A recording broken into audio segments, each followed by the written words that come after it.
Welcome back, storyteller. I just want to go through a few more slides. Okay, I'm pausing. I'm taking a deep breath. I know I have more than a few slides. I got a bunch of slides, but guess what? This shouldn't take more than a few minutes, okay? Because I want to show you some extras, a few extras inside scene structure. But first, I want to do a quick review. You already know that there are two scene types.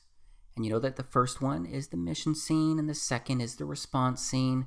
And you know that each of these types must have a beginning, middle, and end. And now you know how to fill them out. We're looking at the summary here. This is just another example of something you've seen before. It's basically an example of the cause and effect pattern when you have your mission response. It's showing you the pacing of an overarching plot line. Now, you also know that typically one scene is going to equal one chapter. Right? That's the easiest way to break up your scenes when you're doing your outline and your story. But of course, there's another way to do it, and this is the first extra. It's something you've probably seen before.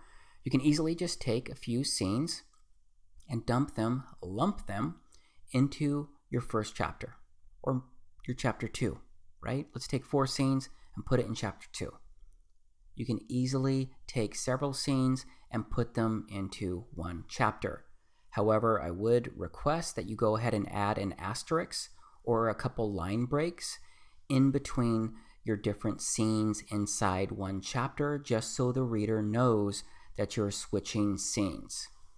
I'm hoping you're noticing something else here, and that's that I recommend every single chapter end with a mission scene, because a mission scene's setback, also known as the disaster, is typically going to provide you with the best shot at encouraging your readers to turn the page and basically see what happens in the next chapter. Because the mission scene's setback, also known as the disaster, typically ends with something exciting, a cliffhanger, or just something disastrous that's going to make them wonder what's happening next. So just keep that in mind. Also, you're going to have multiple point of views in some stories. Obviously, that's possible. So I want to show you a couple different examples of how you can actually have multiple point of views inside your story.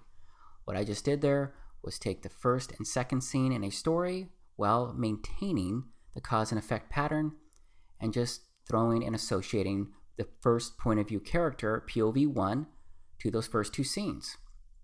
And then we are going to switch the point of view to the second person. Maybe that's a secondary protagonist and the point of view character 1 is actually the primary core protagonist.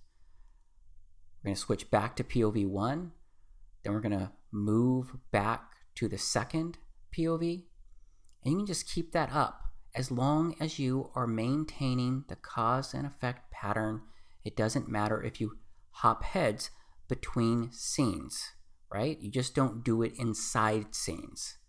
You can do this with multiple characters, obviously more than 1, 2, or even 3, as the Lord of the Rings trilogy and series and other novels have shown us. So that's a second extra for you. Okay, here is where I just want to basically illustrate that the scene pulse, it can have a lot of nuances. You're going to be able to basically start seeing them because now that you understand, or at least you've seen scene structure, you're going to notice stuff and kind of wonder, hey, is that a response scene? Is that a mission scene? Basically, I want to let you know that master storytellers often blend mission and response scenes.